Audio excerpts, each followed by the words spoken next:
پوهیږئ فضیل ابن عیاض څوک دی؟ دا یو لوی ولی الله دی، لوی ولی الله. هارون الرشید حج ته ورغی او د خانه کعبې غلاف یې نیولی دی ملتزم کې. خدای دې تاسو موږ ټول بار بار بولي. ملتزم چې یو سړی ونیسي نو که ډېر سنګدله وي قاسي القلب وي هغه ته بې اختیاره جړه چې کوم دی نو راشي. هارون الرشید کوشش کوي لیکن جړه ورته نه ورځي. ډېر ساعت ولاړ دی او دعاګانې غواړي. او دا د ماسخوتن د لمونځ نه پس واقعه ده. وزیر ته وایي چې د خدای انصافداره چا عالم ته مې بوځه، چا بزرګ ته مې بوځه، زما پړه څه چل شوی دی چې ما ته جړه نه راځي. دا بادشاهانو د دې زمانې هم جرنیلان او بادشاهان دي، د هغه زمانې هم بادشاهانو. دا خو د علماو دشمنان دي، هغوی به د علماو خدمت ته تل چې چا عالم ته مې بوځه. هغه ورته دلته خو عبدالرزاق ابن حمام دی، دا لوی محدث دی. په 12 جلد کې المصنف لعبدالرزاق چاپ شوی دی او د مخکې ورځو کې تفسیر هم چاپ شو. دا ډېر لوی سړی دی. لاړو بادشاه وزیر د عبدالرزاق دروازه وډبوله. هغه د دننه آواز ورکړو چې من بالباب، دا دروازه څوک ډبوي؟ وزیر ورته ووی عجب امیر المؤمنین، امیر المؤمنین راغلی دی هغه ته راوځه. یکدم عبدالرزاق ابن حمام راووتو، هارون الرشید سره تر غاړه وتو، مرحبا یې ورته ووی. وزیر ته وی د خدای انصافداره امیر المؤمنین خو زموږ مېلمه دی، زه به دې غوښتم. ویره بس هغه د خانه کعبې د طواف نه پس ملتزم کې ولاړو، بیا راته وی چې ما چا عالم ته بوځه.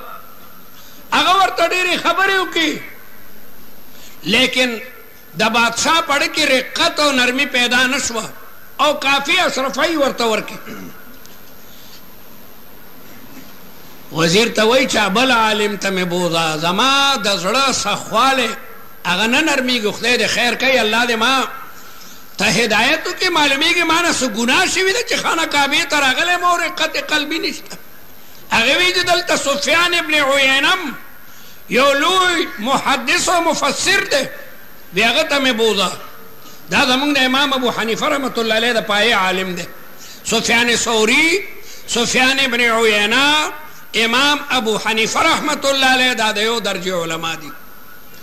د شپې څه حصه تېره شوې وه، سفیان ابن عینه ته دروازه وډبوله. هغه هم د دننه آواز ورکړو چې من بالباب، دا دروازه څوک ډبوي؟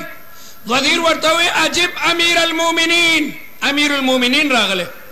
سفیان ابن عینه راغی او د هارون الرشید درجه ورته معلومه وه، تر غاړه وتو، مرحبا. او بیا یې ورته ووی چې زه به دې غوښتم. وی بس هغه هم ورته بلا خبرې وکړي لیکن اثر ونه شو. هغه ته هم بلا اشرفۍ ورکړي. وزیر ته وی چې عالم ربانی ته مې بوځه، چا مرد قلندر ته، زه خو په ځان یېرېږم. ویجي دلته یو عالم دی فضیل ابن عیاض، خو هغه ډېر غصناک هم دی. وی بس دغې مولا ته مې بوځه چې کوم غصناک وي. د شپې کافي حصه تېره شوې ده. فضیل ابن عیاض ته ورالو او دروازه یې وډبوله. هغه بره په چت باندې په خپل عبادت کې مشغول و. دی دروازه ډبوي، هغه چې د نفلو نه فارغه شو نو آواز وکړو من بالباب. وزیر ورته ووی عجب امیر المؤمنین، امیر المؤمنین راغلی، د هغه دعوت قبول کا. نو هغه بره نه آواز وکړو چې مالي ولی امیر المؤمنین، زه امیر المؤمنین څه کوم؟ ده ورته ووی اطیعوا الله واطیعوا الرسول واولی الامر منکم. الله تعالی حکم ده. وزیران هم لم یبج، وزیران نو چې هغه جهاد او دهشتګردۍ کې فرق نشي کولی. هغه د افغانستان اسلامي حکومت او اسلامي حکومت مني نه. وزیرانو د قرآن مجید آیت ورته پیش کو اطیعوا الله واطیعوا الرسول واولی الامر منکم. هارون فضیل ابن عیاض ورته جواب ورکوي والله ما فرغت من الله ورسوله. د خدای او د رسول د کار نه لا فارغه شوی نه یم. وزیر هم حیرانه شو. وزیر ورته ووی چې ومن دق باب کریم فتح، څوک چې د سخي دروازه ډبوي نو سخي ورته دروازه لړکوي. نو مجبورا فضیل ابن عیاض را کوز شو او دروازه ورته لرې که او د یو دیوال سره ولاړ دی او د خدای ذکر کوي. په توره تیاره کې بادشاه ورننوتو او وزیرم. نو ستاسو تجربه ده چې په توره تیاره کې سړی او کمرې ته ورننوځي نو لاس مخکې داسې لګوي چېرې زما تندی یا سترګه څه سره ټکراو نه شي. نو بادشاه داسې لاس لګوي نو د بادشاه لاس د فضیل ابن عیاض په لاسو باندې ولګېدل. نو فضیل ابن عیاض وی الله د بادشاه سلامت، دا لاسونه خو د ریخمو نه هم زیات نرم دي، کاش چې د دوزخ په اور باندې نه سوځېدی. بادشاه همغه ځای کې بېهوشه را پرېوتو او لکه څنګه چې یو سړی ګډه لال کي او لطخ بیټه کوي دغسې چې کوم دنو حال پې راغی، وجد پې راغی. او چې هوش کې راغی نو یې ما ته څه نصیحت وکړ نو ده به ورته یو خبره کوله او بادشاه باندې به یو وجد راغی او جړل به څو ځله یې وجړل او ټوپونه یې ووال راووال. بادشاه بېهوشه پروت دی او دا وزیر ورته جی بس که اوس پې رحم وکړه، اوس پې لږ رحم وکړه ځکه داسې ټوپونه ووال چې بادشاه هغې کې زخمي شو. فضیل ابن عیاض ورته دا بادشاه هارون رشید ښه سړی دی، که دی ښه نه وی نو ما غوندې فقیر سړي ته به نه راتلو، خو تاسو وزیران ډېر خطرناک یې. تاسو ورته وایئ چې ته خو فرشته، ته خو داسې، ته خو داسې. که تاسو بادشاهانو ته په منکر باندې تنبیه کوله چې دا خبره ښه نه ده نو دی نه به غلطۍ نه کېدی.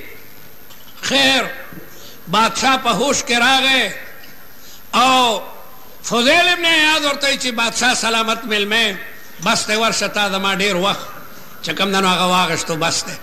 بادشاه ورته تا باندې قرضې شته؟ وی ما باندې بلا قرضه ده. نو بادشاه سره بلا اشرفۍ پاتې وي، هغه ټولې ورته مخې ته کېښي. وی دا ټولې اشرفۍ اوچتې که ما در سره خو کړل نو اوس ما سره بد کې. ما در سره خو کړل، ما درته قرآن او حدیث بیان کو. دا پیسې تا په خپلې مزدورۍ ګټلې که د بیت المال دي؟ ما ته د بیت المال پیسې ولې راکې؟ بادشاه ته وی دی په مخه مخه. بادشاه او وزیر راووتل او د دروازه بنده که او بادشاه او وزیر دواړه حیران دي چې فضیل ابن عیاض خو واقعي او قلندر دی. هلته فضیل ابن عیاض ته خپله بیبي وایي، بیبي دا خبرې اورېدې. فضیل ابن عیاض ته وایي د خدای انصافداره په تا خو بلا قرضې دي، تا خو د بادشاه نه پیسې نه وې غوښتې، هغه خپله درکولې. فضیل ابن عیاض ورته وایي ما باندې د خدای قرضې دي، ما ته د بیت المال رقم اخیستل مناسب نو. ښځې ورته هغه خو تا ته ډېره په مینه او محبت درکولې. بادشاه دا خبرې بار اوري، بادشاه هم ولاړ دی او وزیر هم ولاړ دی. د بیا وزیر دروازه وډبوله، یاره جي که دا پیسې به موږ نه واخېستې. هغه وی اوس به د ښځې خبرې پسې اثر کړی، چوکۍ را واخېسته وی تاسو لا ولاړ یې زموږ خبرې اورئ. بادشاه مخکې او دی